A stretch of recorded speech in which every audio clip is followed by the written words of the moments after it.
Hello दोस्तों, आज की नई वीडियो में आपका फिर से स्वागत है। आज की वीडियो में हम पढ़ने वाले हैं विद्युत द्विध्रुव के कारण विद्युत क्षेत्र की तीव्रता। विद्युत द्विध्रुव के कारण विद्युत क्षेत्र की तीव्रता दो प्रकार से ज्ञात की जा सकती है।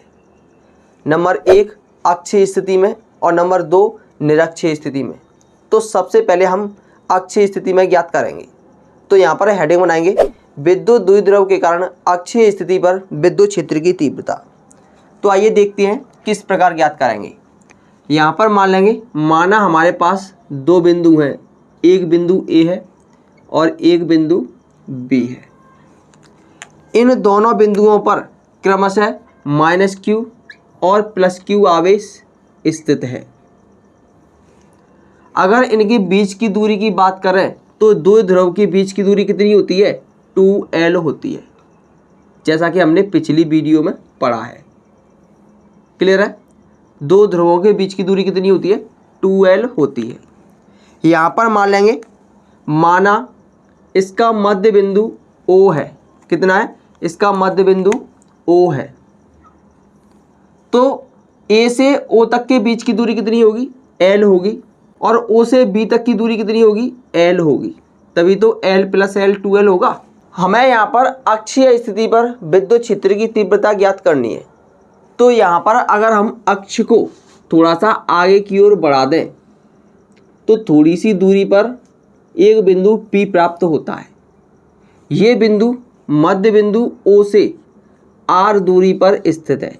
कितनी दूरी पर स्थित है? R दूरी पर स्थित है। अगर हम बिंदु A से बिंदु P की बीच की दूरी निकालें तो ये हो जाएगी, यहाँ से यहाँ तक की दूरी कितनी है? R। इसमें L और जुड़ जाएगी तो ये कितनी हो जाएगी? ये हो जाएगी R + L। क्लियर है? अगर हम बिंदु B से बिंदु P की दूरी निकालें तो ये हो जाएगी, यहाँ से यहाँ तक की कितनी है? R और यहाँ से यहाँ तक L। तो इस L को माइनस कर देंगे तो कितनी बचेगी? R - L बचेगी। R - L बचेगी। क्लियर है यहाँ तक? अब अगर यहाँ पर हम विद्युत क्षेत्र की तीव्रता की गणना करनी है तो हम जानते हैं +q आवेश के कारण विद्युत क्षेत्र की तीव्रता बाहर की ओर होती है। तो यहाँ पर देखेंगे, ये +q आवेश है, इसके कारण विद्युत क्षेत्र की तीव्रता बाहर की तरफ होगी, यानी कि यहाँ पर E +q लिख देते हैं। ये +q आवेश के कारण विद्युत क्षेत्र की तीव्रता है इससे बाहर की तरफ। क्लियर है? और -q आवेश के कारण विद्युत क्षेत्र की तीव्रता अंदर की ओर, यानी कि माइनस की तरफ होगी। तो इसकी जो विद्युत क्षेत्र की तीव्रता होगी वो इधर होगी।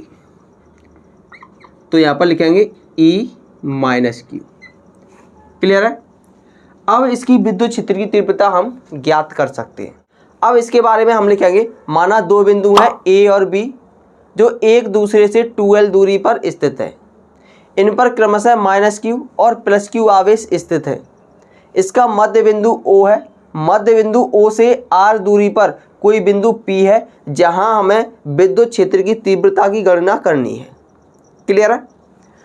अब इनके बीच की दूरी हम निकाल सकते हैं, क्योंकि यहाँ से यहाँ तक की दूरी R है तो यहाँ से यहाँ तक की दूरी कितनी होगी?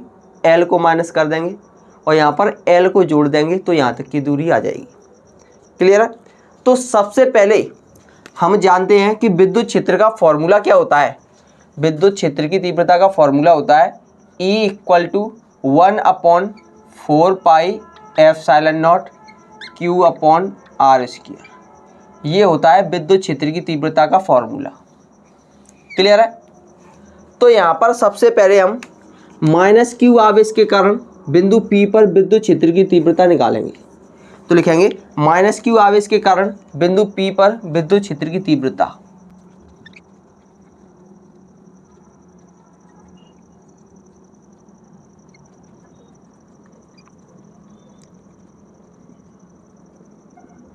तो यहाँ पर हमने लिख दिया है -q आवेश के कारण बिंदु P पर विद्युत क्षेत्र की तीव्रता। -q आवेश के कारण कितनी है? E - q। तो यहाँ पर लिखेंगे E - q = कितनी होगी? 1/4πε0 1/4πε0 Q/R²। क्योंकि ये परिमाण लिखा जाता है तो माइनस की जगह पर Q ही लिखेंगे। क्लियर? तो Q/R²।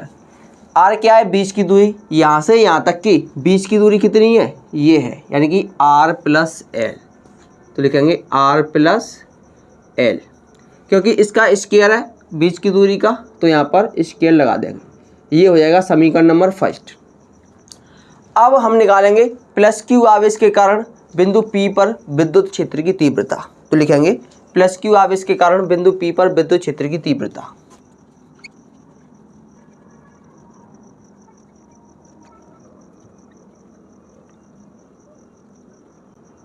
तो यहाँ पर हमने लिख दिया है प्लस क्यू आवेश के कारण बिंदु P पर विद्युत क्षेत्र की तीव्रता। प्लस क्यू आवेश के कारण होगी E plus Q equal to 1/4 pi epsilon naught Q upon R square. R कितनी है, इसके बीच की दूरी प्लस क्यू से ये होगी, क्योंकि यहाँ से यहाँ तक की बीच की दूरी कितनी है, आर माइनस एल। तो लिखेंगे आर माइनस एल का स्क्वायर। इसे मान लेंगे समीकरण नंबर सेकंड। अगर यहाँ पर हम इनकी दिशा को प्रदर्शित कर रहे हैं तो इसकी दिशा कैसे होगी, P से A की तरफ, P से A की ओर हो जाएगी। क्लियर है। और प्लस क्यू आवेश के कारण B से P की ओर, B से P की ओर। क्लियर है, ये हो जाएगी इसकी दिशा। अब हम कुल विद्युत क्षेत्र की तीव्रता निकालें, यानी कि परिणामी विद्युत क्षेत्र की तीव्रता निकालें, तो यहाँ पर देखेंगे क्योंकि इनकी दिशाएं विपरीत है। अब इनकी दिशाएं विपरीत है तो ये माइनस हो जाएंगी। आता है बिंदु P पर परिणामी विद्युत क्षेत्र की तीव्रता।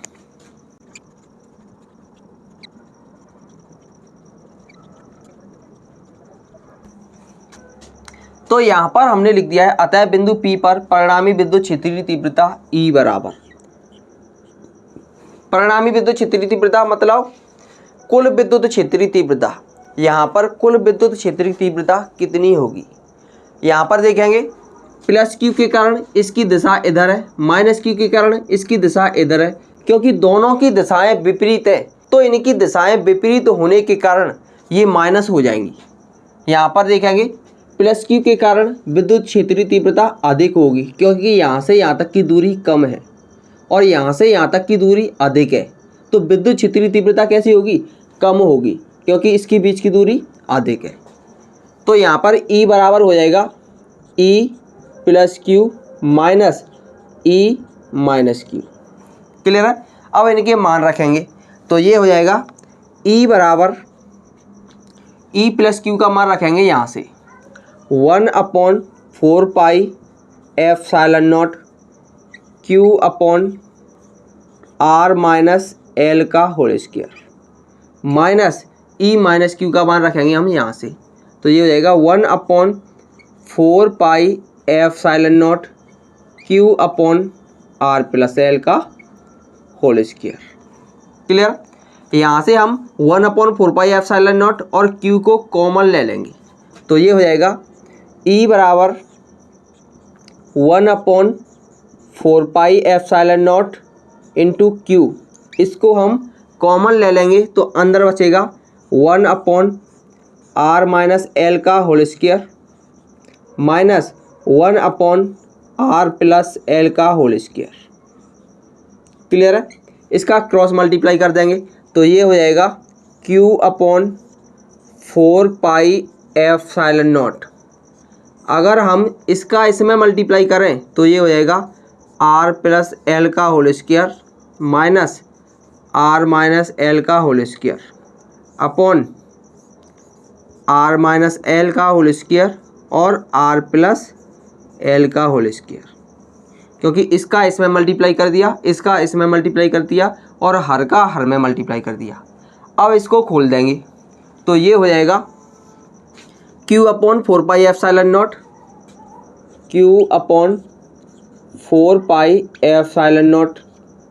अगर हम इसको A प्लस B का होल स्क्वायर खोल दें तो R square plus L square, R square plus L square plus 2RL minus इसको खोलेंगे R square plus L square, R square plus L square minus 2RL। Clear है।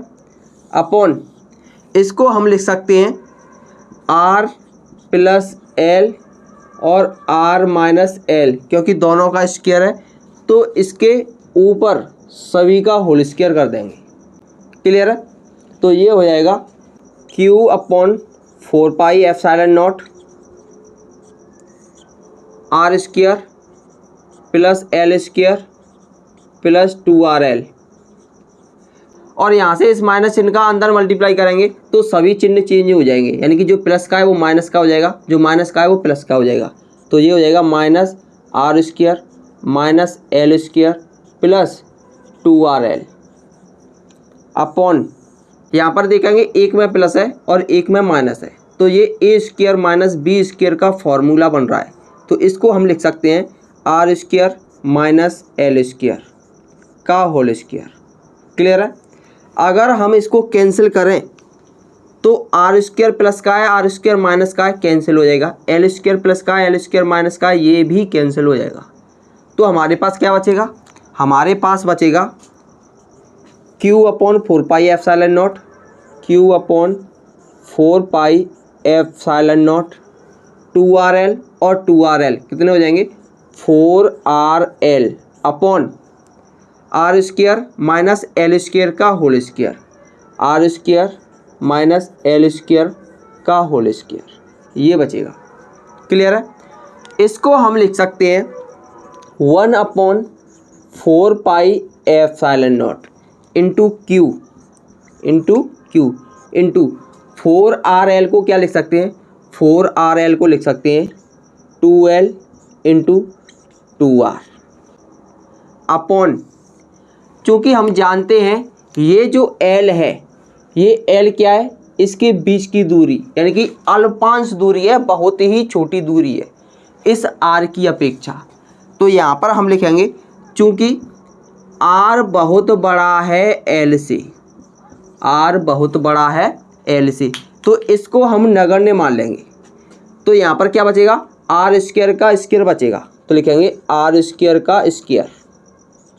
Clear है। और हम ये भी जानते हैं कि विद्युत द्विध्रुव आघूर्ण P बराबर क्या होता है, किसी एक आवेश के परिमाण और दोनों आवेशों के बीच की दूरी के गुणनफल को विद्युत द्विध्रुव आघूर्ण कहते हैं। यानी कि Q इंटू 2L बराबर क्या होता है, P होता है। तो यहाँ पर देखेंगे Q इंटू 2L बराबर हम लिख सकते हैं P। तो ये हो जाएगा 1 अपॉन 4 पाई एप्सिलॉन नॉट, इसकी जगह पर क्या रखेंगे P into 2R upon R की पावर कितनी हो जाएगी 4, यहाँ से एक R को कम कर देंगे। तो इसको हम लिख सकते हैं 1 upon 4 pi epsilon not 2P upon कितनी R बची है नीचे 3, यानी कि RQ। यही हमारी अक्षीय स्थिति पर विद्युत क्षेत्र की तीव्रता होगी। अतः E बराबर कितनी हो जाएगी 1 upon 4 pi epsilon not 2P upon RQ होगा। यही क्या है, हमारी अक्षीय स्थिति पर विद्युत क्षेत्र की तीव्रता होगी।